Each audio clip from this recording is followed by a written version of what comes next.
नमस्कार. हिंदुस्तान पोस्टमध्ये मी सुप्रीम मस्कर आपलं सहर्ष स्वागत करतो. मित्रांनो, तुम्हाला कोणी विचारलं की निवडणुकीच्या रिंगणात जर आपल्याला उतरायचं असेल तर काय करावं लागतं, तर आपण काय सांगाल की बक्कळ पैसा हवा किंवा घराणेशाही हवी किंवा आपण प्रस्थापित असायला हवं. मात्र घाटकोपर पूर्व विधानसभा मतदारसंघामध्ये एक असा उमेदवार उभा राहिलाय ज्याच्याकडे या तीनही गोष्टी नाहीयेत, मात्र तो उच्च विद्या विभूषित आहे, तो एक पत्रकार आहे, तो एक ॲडव्होकेट आहे. आणि असेच घाटकोपर पूर्व विधानसभा मतदारसंघाचे अपक्ष उमेदवार असणारे ॲडव्होकेट नित्यानंद शर्मा आपल्यासोबत आहेत, ज्यांच्याशी आपण आज बातचीत करणार आहोत. मुळात ही मुलाखत ही खऱ्या अर्थानं आम्ही करतोय यामागचं कारण असं आहे की एक पत्रकार जो आता निवडणुकीच्या रिंगणात आहे, ज्याला संपूर्ण परिस्थितीची तिथल्या घाटकोपर पूर्व विधानसभा मतदारसंघाची सुद्धा जाणीव आहे, आणि असा पत्रकार जेव्हा निवडणुकीत उभा राहतो तेव्हा काय होतं, काय घडतं, काय घडणार आहे, या सगळ्या गोष्टी आपण आज जाणून घेणार आहोत. नित्यानंद शर्मा आपल्यासोबत आहेत, त्यांच्याशी आपण बातचीत करणार आहोत. नमस्कार सर. नमस्कार. नमस्कार. सगळ्यात पहिलं तुमचं हिंदुस्तान पोस्टमध्ये स्वागत. आता घाटकोपर विधानसभा मतदारसंघाचा जर आपण विचार केला तर एकीकडे महायुतीचे म्हणजे भाजपचे पराग शहा निवडणुकीच्या रिंगणात आहेत, दुसरीकडे महाविकास आघाडीकडून राखी जाधव या निवडणुकीच्या रिंगणात आहेत शरद पवार गटाच्या, त्यानंतर मनसेचे संदीप कोलते निवडणुकीच्या रिंगणात आहेत. आणि अशा या सगळ्या परिस्थितीमध्ये आपण अपक्ष उमेदवार म्हणून निवडणुकीच्या रिंगणात उभे राहिलेला आहात. अपक्ष उमेदवार जेव्हा उभा राहतो तेव्हा सगळ्यात पहिली चिंता असते की आपलं डिपॉझिट हे जप्त होऊ नये. अशी सगळी परिस्थिती असताना आपलं डिपॉझिट आपण कशा पद्धतीनं वाचवणार आहात आणि कशा पद्धतीनं आपण निवडणुकीच्या रिंगणात उतरलेला आहात? बघा, मी एकच शब्दमध्ये आपली ओपनिंग करणार की कोई भी लक्ष्य बडा नहीं, जीता वही जो डरा नहीं. माझा काय होणार हे 23 तारीखला तुम्हाला कळणार. पण कसं आहे, मी असा निवडणुकीमध्ये आलो तर मी स्ट्रॅटेजी करून आलेलो आहे. तुम्हाला मी माझा बॅकग्राऊंड सांगतो की 14 वर्ष मी पत्रकारिता केलेली आहे आणि आता मी सध्या ॲडव्होकेट आहे. आणि तिकडचे जे समीकरण आहे, मी रमाबाई कॉलनी, माता रमाबाई कॉलनीचा मुलगा आहे, तिकडेच जगलो आहे. काय प्रॉब्लेम असतात हे मला माहिती आहे. जेव्हा खूप पाऊस पडतोय आणि आपल्या घरामध्ये पाणी येतोय ते प्रॉब्लेम मला माहिती आहे. शौचालयामध्ये जेव्हा तुम्ही जाता मोठे मोठे रांग लागता, कसा प्रॉब्लेम होतो ते मला माहीत आहे. रमाबाई कामराजमध्ये डम्पिंग ग्राउंड हे कोणी नाही उचलत, हे मुद्दा ते कनेक्टेड आहे. त्याचमुळे TBचे जास्तीत जास्त पेशंट रमाबाई कॉलनीला आहेत. जेव्हा एवढं सर्व बघितलं, मी उच्च शिक्षित मुलगा, श्रीमंत नाही पण शिक्षित उमेदवार आहे मी. तर हे डेमोक्रेसी आहे. Democracy is the people for the people by the people.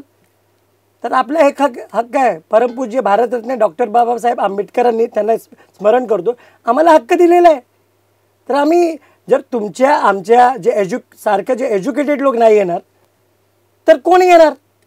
आणि निवडणूक लढायला पैसे नाही, हिंमत लागते, ते माझ्याकडे आहे. आणि मी महाराष्ट्रातले सर्वात उच्च श्रीमंत आमदार पराग शहाला हे चॅलेंज दिलेलं आहे. लोकेशन तुमचा, टायमिंग तुमची, सांगा काय डेव्हलपमेंट केलेलं आहे 5 सालमध्ये. तुम्हाला माहिती आहे 2019 मध्ये त्यांच्या ॲफिडेव्हिटमध्ये काय त्यांनी आपला जे टोटल इन्कम दाखवलेला होता, आणि 2024 मध्ये काय दाखवलेलं आहे, 5 गुणा जास्त दाखवलेला आहे. ठीक आहे, डेव्हलपमेंट झाला पाहिजे, याच्यामध्ये मला काही हरकत नाही.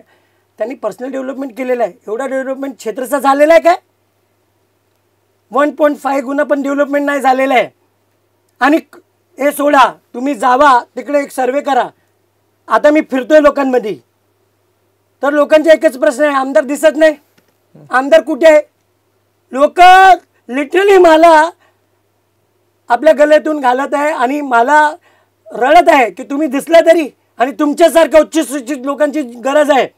आणि बघा, मी प्रामाणिक आहे, माझ्यावरती एक पण गुन्हा नाही आहे, आणि मी लोकांमध्ये फिरणारा माणूस आहे. मी चालमध्ये राहणार. घाटकोपर पूर्व विधानसभा मतदारसंघामध्ये आता आपण जिथे उभे आहात, काय पद्धतीनं आपण रणनीती आखली आहे, कशा पद्धतीनं आपलं काम सुरू आहे? बघा, घाटकोपरमध्ये जे मुख्य जे पॉईंट आहे तुम्हाला सांगतो. रमाबाई कॉलनी, कामराजनगर, तिकडे डम्पिंगचा प्रॉब्लेम आहे, त्याच्यामुळे स्वास्थ्याचा प्रॉब्लेम. दुसरा, त्या परिसरात एक पण डिग्री कॉलेज नाही. का मुलांची गरज नाही का तिकडे डिग्री कॉलेजची? हे विजन असलं पाहिजे की नाही? आणि तुम्हाला सांगतो, सर्व लोक ना असा पॅम्पलेट देतात आणि माझ्याकडे विजन आहे. विजन मी जे 5 पॉईंट केलेलं आहे, मी 50 पण करू शकतो, पण मला माहिती आहे ते मी पूर्ण काय नाही करू शकत. जिकडे जेवढं पण झोपडपट्टी आहे 500 स्क्वेअर फीटचं घर भेटलं पाहिजे त्यांना. आणि दुसरं कसं आहे, पंतनगर, गारोडिया नगर, लक्ष्मीनगर तिकडे ट्रॅफिकची समस्या आहे आणि पार्किंगची समस्या आहे आणि लोक जे त्रासलेले आहेत. मला एकच प्रश्न आहे आणि मी जर त्यांना हे सांगितलेलं आहे तर मी प्रामाणिकपणे सांगितलेलं आहे. श्री पराग सरजीचा मी रिस्पेक्ट करतो मी, पण कसं आहे की 5 वर्ष दिसलेले नाहीत ते. आता बघा, ही मी नाही बोलत, त्यांच्या पावात लागलेला मला सहानुभूती आहे, पूर्ण सहानुभूती आहे. पण जेव्हा मी फिरतो ना तर लोक म्हणतात आहे की घाटकोपरमध्ये असं वाटलेलं आहे जसे कलकत्ताची निवडणुकीमध्ये झाला होता. माननीय जे मुख्यमंत्री आहेत तिकडचे बॅनर्जी, त्यांच्यासारखे ते वागतात असं लोक म्हणतात, मी नाही म्हणत आहे. आणि कसं आहे ते बरोबर आहे, ही माझी त्यांनी शुभेच्छा आहे. आणि निवडणुकीमध्ये माझा हक्क आहे ते, मी काय नाही लढू शकत. ह्यांना पसंतच नाही की कसा एक स्लमचा मुलगा लढू शकतो इलेक्शन. आणि एवढा माणूस खूप मोठा माणूस आहे. हाच जो प्रश्न आपण म्हणालात की कसा एक स्लम मधला एक मुलगा निवडणूक कशा पद्धतीनं लढू शकतो, असा एक कुठेतरी आविर्भाव दिसला असेल समोर आपल्याला. मात्र हे सगळं करत असताना आपल्याला निवडणूक म्हटलं की पैसा आला, निवडणूक म्हटलं की सगळ्या गोष्टी आल्या. ह्या सगळ्या गोष्टींमागे एक अदृश्य शक्ती असते. आपण महाराष्ट्राच्या राजकारणात अदृश्य शक्ती हे खूप फॅक्टर मोठा झालेला आहे. आपल्या मागे अदृश्य शक्ती कोण आहे? माझ्या पाठीमागे अदृश्य शक्ती माझी जनता आहे. हे जे लढाई आहे धनशक्ती वर्सेस जनशक्तीची आहे. आणि मी तुम्हाला सांगतो, तुम्हाला भेटणार पण 23 तारखेला. लोकांना काय पण म्हणू द्या, पण मी जेव्हा फिरतोय मेन टू मेन मार्किंग आहे माझी. आणि जेव्हा तुम्हाला मी सांगतो, जवळपास 2 दिवसामध्ये मी 4000 पेक्षा जास्त घरामध्ये मी गेलेलो आहे. आणि माझ्याकडे फोटो आहे, मी असं नाही सांगत. आणि मला बघून आता जे उमेदवार आहेत ते तर नाही येत आहे, ठीक आहे, त्या जल्दी गेट वेल सून जल्दी त्यांचे ते लवकर बरं आहे, हे माझी शुभकामना आहे. पण त्यांचे जे पण नगरसेवक आहेत ते घरी घरी फिरत आहेत. कारण एक सामान्य मुलगा, एक रमाबाईचा मुलगा त्यांनी दाखवलेला. आणि बघा किती दिवस राहिलेले, फक्त 7. आणि आज 7 दिवसमध्ये तुम्हाला चमत्कार दिसणार आणि ते मी करून दाखवणार. जनताच्या आशीर्वाद मुळे ते मी 100% करून दाखवणार. मी आपल्या या घाटकोपर विधानसभा मतदारसंघामध्ये एकीकडे प्रस्थापित विद्यमान आमदार असणारे पराग शहा आहेत, दुसऱ्या बाजूला शरद पवार गटाच्या राखी जाधव निवडणुकीच्या रिंगणात आहे. त्यांचं आपल्यासमोर आव्हान कसं आहे? आपण कोणाचं आव्हान नेमकं मानता? बघा, आता कसं आहे, श्री परागजी सिटिंग आमदार आहे, तर माझा लढा त्यांच्यासोबत आहे. त्याने जे काम नाही केलेले आहे त्याच्यावर जर राखीताई असतेत आमदार तर त्यांच्यासमोर आपला मुद्दे मी मांडलेलो असतो. बघा, मी तिकडचा वोटर पण आहे, आता कॅन्डिडेट आहे, मला हक्क आहे. हो, परमपूज्य भारतरत्न डॉक्टर बाबासाहेब आंबेडकर यांच्या संविधानाने मला ही हक्क दिलेला आहे आणि मी उभा राहणार. आणि मी मोठं नाही करणार, हे होणार ते होणार. तुम्हाला 23 तारखेला मी भेटणार आणि तुम्हाला हृदयापासून सांगतो चमत्कार होणार. आणि ते जनताच्या आशीर्वाद मुळे मी करून दाखवणार. ते घाटकोपरमधल्या आत्ताच्या घडीला सध्याच्या कोणत्या अशा समस्या आहेत ज्या विद्यमान आमदारांनी सोडवलेल्या नाही आहेत? बघा, सर्वात मोठी समस्या तुम्हाला डम्पिंगचं सांगितलं, ट्रॅफिकचं सांगितलेलं आहे आणि यूथचे जे जॉब आहे ते मोठा प्रॉब्लेम आहे. आणि तिकडे स्लम पॉकेटमध्ये तुम्ही बघितलं तर खूप वाईट परिस्थिती आहे. हो, माझ्याकडे व्हिडिओ आहे, मी दाखवू शकतो तुम्हाला. आणि जेव्हापासून मी निवडणूक केलेलं आहे 2 दिवस तर काय नाही, आता मला कसं आहे, लोक येतात, धक्का देतात काही लोक. आणि माझ्याकडे फोटो आहे, मी बघा, मी पत्रकार पहिले होतो, एक एव्हिडन्स आहे. आता मी एक जबरदस्ती धक्का देतात आणि म्हणतात मला काय ते धमकी देतात. पण बघा, मी कोणाला घाबरणार नाही. आणि घाटकोपर जे मुद्दे आहे, मी रमाबाईचा मुलगा आहे आणि मोठा प्रश्न तुम्हाला सांगतो, no admission, no donation, no admission.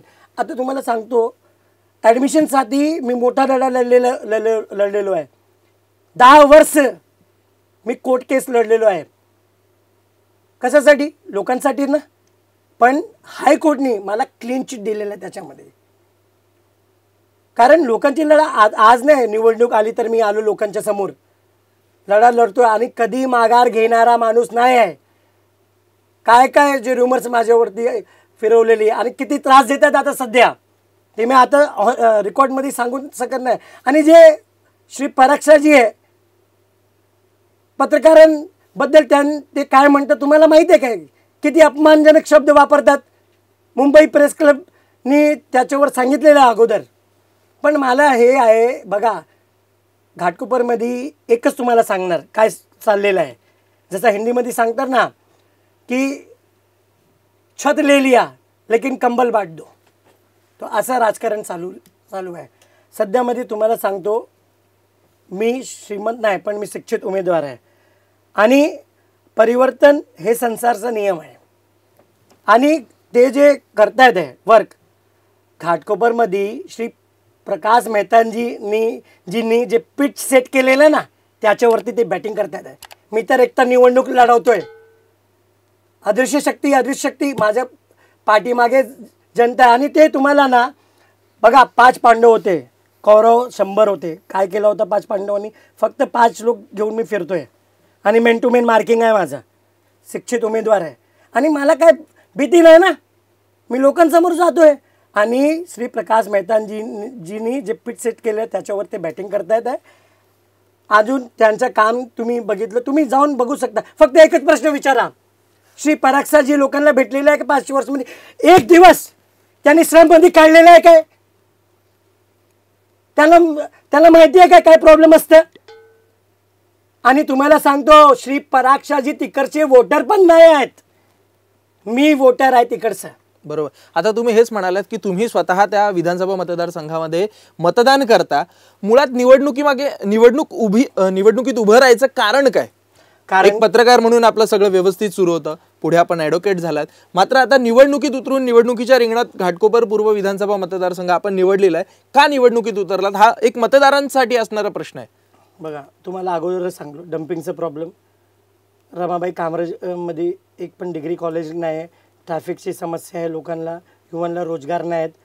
आणि तुम्हाला एक सांगतो घाटकोपर ईस्टमध्ये जे पंतनगर पोलीस स्टेशन आहे त्याचं रिडेव्हलपमेंट झालेलं पाहिजे. जे पोलीस क्वार्टर आहे त्याचं रिडेव्हलपमेंट झालेलं आहे. आणि याला मला एक विचारावं, आता मे महिन्यामध्ये घाटकोपरमध्ये एक पेट्रोल पंपवरती होर्डिंग होता तो पडला. तुम्ही आमदार होते ना, असा इलिगल होर्डिंग पडला. किती लेटर तुम्ही टाकलेले आहे तुम्ही? जर तुम्ही काळजीपणा घेतला असता तर हे झालं असतं काय? आणि मला खूप दुःख आहे याचा. किती लेटर टाकले? जर तुम्ही रिच आहे चांगलं आहे, पण तुम्ही लोकांमध्ये जर फिरलेले असते तर एवढा मोठा बॅनर तुम्हाला तरी दिसला असता ना. तर तुम्ही तर जनप्रतिनिधी आहे ना, तुमची ही जबाबदारी आणि जिम्मेदारी आहे की नाही? बघा जे लोकांचे मुद्दे आहेत ते मी मांडतोय आणि लोकांसमोर हे प्रश्न आहे. आपल्या नजरेतून घाटकोपर विधानसभा मतदारसंघाचा विकास कसा असेल काय सांगाल? बघा माझा जे रोड मॅप आहे क्लिअर आहे. फक्त 5 प्रॉमिस आहे आणि ते मी करून दाखवणार. जेव्हा मी फुलफिल करणार तेव्हा तुम्हाला पुढच्या जे माझं सांगणार. आणि तुम्हाला एक सांगतो घाटकोपर पूर्वमध्ये आता काय चाललेलं आहे, रमाबाई आणि कामराजनगरमध्ये जे रिडेव्हलपमेंटचा प्रोजेक्ट चालू आहे, लोकांना भीती घातलेली जाते की जर श्री परागशाजी निवडून नाही आले तर हे प्रोजेक्टला खतरा आहे. हे सांगा, तुम्ही घरी घेतलं, तुमचं स्वतःचं घर आहे, कोण अडवू शकणार? आणि माझी घाटकोपर पूर्वीची जनताला हे मी शब्द देतो, निवडणुकीमध्ये काय पण रिझल्ट होऊ द्या हो, पण 5 साल लोकांमध्ये मी राहणार. आणि एक लोकांचा घर सोडावं मोठी गोष्ट आहे. एक ईट पण तुम्ही हात लावला ना तर ॲडव्होकेट नित्यानंद शर्मा स्वतः शिक्षित आहे, लेटरसाठी दुसऱ्यांना नाही बघत, मी स्वतः लिहिणार आणि मी अपिअर होऊ शकतो कोर्टला. आणि हे सांगतो हे सर्व धमकी गुंडगिरी नाही चालणार हो. सामान्य मुलगा आहे आणि तुम्हाला दाखवणार की वोटची केवढ्या 5 सालमध्ये हे शक्ती असतं. जर मी हिंदी म्हटलं तर घाटकोपर पूर्व की जनता ऐसी गलती ना करे कि 5 साल उनको खून के आंसू रोना पडे. आणि लोकांनी ठरवलेलं आहे. मला जे जनसमर्थन भेटतंय ते मला माहिती आहे. तुम्ही एक दिवस फक्त माझ्यासोबत यावं. मी जास्त नाही म्हणत, तुमच्यासारखा मी पण पत्रकार होतो. आज सिच्युएशन बदलली, सीट बदलली, पण माणूस मी तसाच आहे, प्रामाणिक आहे. तुम्ही माझ्याबद्दल कोणाला पण विचारू शकता. तुम्ही एक दिवस या माझ्यासोबत या, बघा मला कसा प्रतिसाद भेटतोय. मी 5-5 फ्लोअर असे अजूनपर्यंत 40 बिल्डिंग चढलेलो आहे मी, तर मला माहिती आहे ना प्रॉब्लेम काय. बरोबर.